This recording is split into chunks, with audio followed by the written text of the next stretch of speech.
Hello and welcome to a new Pathfinder video.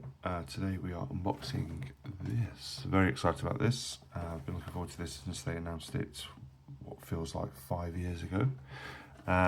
Midnight Suns being one of my very first affiliations I run. Yeah, let's crack it open, see what's in here. So, okay, in fact, no point doing this. The obligatory foreign cards that we'll get rid of. Okay.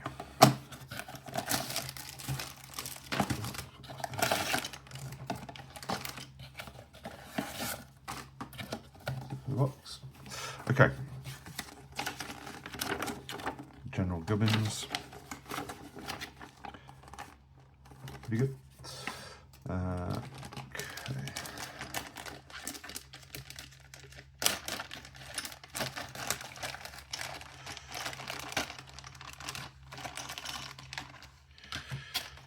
So we have faces.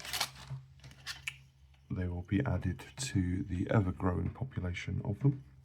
One thing I do actually use for bases, I don't know if I might tell you that, is that I sometimes use them for wash wells. So like especially these ones with the raised bezel edges, I'll put them in here so that the paint kind of comes down. So rather than use it in one of my palettes, I use a lot of metallic paints in these as well, to be honest, because I don't like putting the metallic paints into the wet palettes. So small tip. Okay, so okay, right, so yeah, this is pretty much all Man-Thing, and then Elsa is here. Pretty good. He looks quite bigger than I thought he was going to be, to be honest. And Elsa looks quite smaller. Like, where's his chest? There's his chest. There it is. Yeah. So if you look at, I don't know if that's a good comparison there, but fair. Okay. Got some tokens here. What are these? What are these?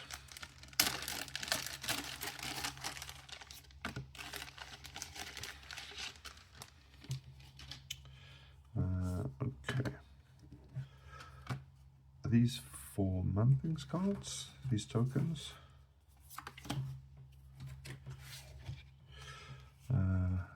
This one. The rest are foreign. Okay. Yeah, I don't know what these are for.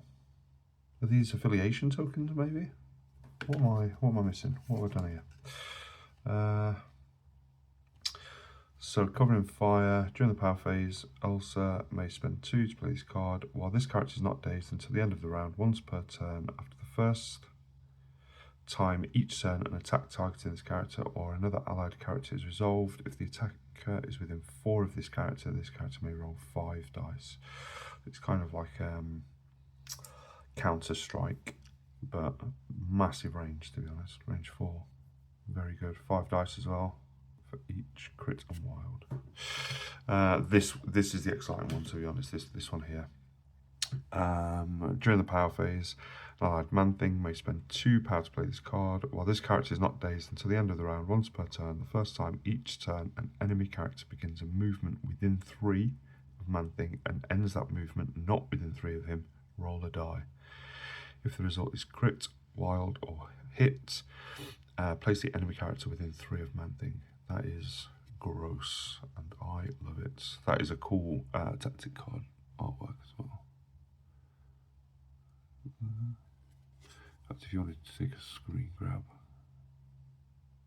I'll do the same for covering fire actually. Covering fire. Again, pretty cool artwork there. So, Mr. Knight, Werewolf, Man-Thing, Clear, and Elsa. Pretty good. And then yeah, we've got these Elsa. So the thing with this new leadership is it looks great. Paying a power to be able to choose an effect is really good. Very similar to Blade in the sense that her stat line is 434. She's got supernatural reflexes. Yeah, same kind of health. But yeah, I would argue that her attacks are a bit better. I think for me, Blade struggled getting power consistently. I know that he had his gainer, but it wasn't always like, I think because people were, certainly my local gaming group were quite fearful of him, so they just kind of stayed away, which meant he was just power starved. They didn't want to be close enough for the bleed thing where he gains power and what have you. So yeah, but this one seems quite good. The only thing that I think with this new leadership, and it is literally the only thing, I will be using her quite often, but Bump in the Night is just arguably one of the best leaderships in the game. I absolutely love it. So yeah, it'd be interesting to see how it plays, this new leadership, how it plays. But yeah, just to go through the leadership real quick. Once per turn, when an allied character targets a character with an attack, it may pay 1 power. If it does, the attack gains your choice of one of the following effects.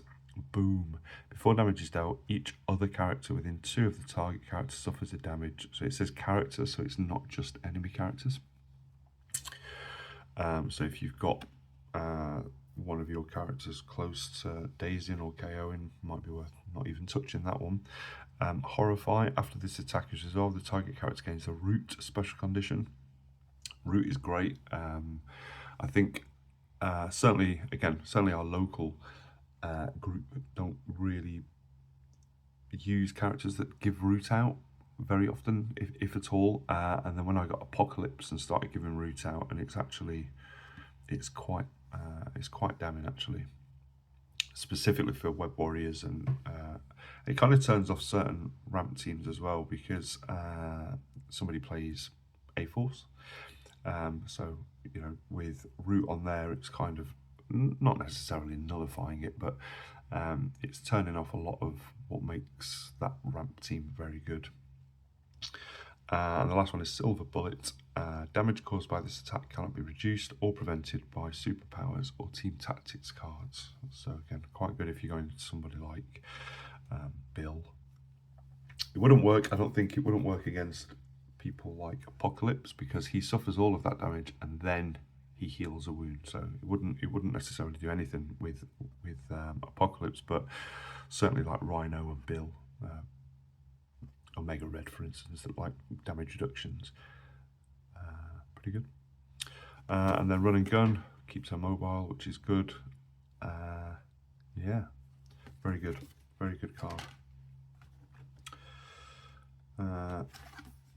And then Lashing Tendrils for Man-Thing seems quite good. It's a good effect for a pretty difficult trigger. A hit and a wild on 5 dice. You're probably not going to struggle with the hit, but maybe a wild. But just in being a 3 threat is very good. Seems like a support piece rather than anything else. But yeah, this Guardians of the Nexus of Realities is lockjaw effectively. And I do like this auto incinerate if it's been targeted with an attack, and if he gets damaged.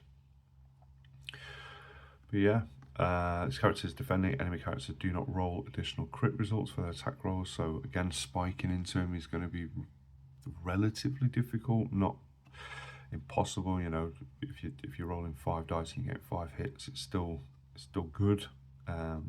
But healing factor 2 is, yeah, very good. He's got a little bit of longevity, so reduces down to 5 hit points on his injured side, but 3/3/4 on both sides is fine. Moving short or small, yeah, medium base kind of alleviates that a little bit, but I think kind of you do need him to be mobile. It just means that his tactics card's probably not going to get turned on quickly.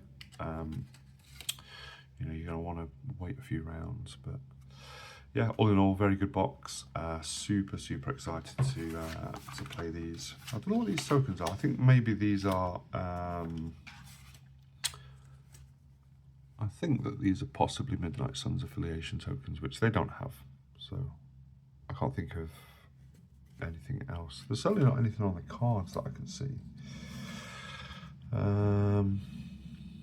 It's not this. Bearer of the Bloodstone. An enemy character causes this character to gain one or more special conditions. After the effect is resolved, the enemy character suffers damage. Additionally, this character cannot be advanced or placed by effects of mystic attacks or enemy superpowers. And it's not any of that. It's definitely not anything on her card. And I don't think it's anything here. Yeah, this is the place, this is the incinerate, and this is the not exploding crits. Yeah, I think these are affiliation tokens. That's what I think these are, and that is what I'll use them for. So yeah, nice, pretty good. All in all, good box. And yeah, we'll get these built up and painted as quickly as I can. And okay, here they all are in all their glory, all painted. I think the only one I'm missing is Black Panther, the Chosen of Bast, and I think the only fair thing AMG is if we just made him affiliated. That would be lovely. If you do like these videos, please do consider liking and subscribing, all that good stuff. And yeah, we'll catch you in the next one.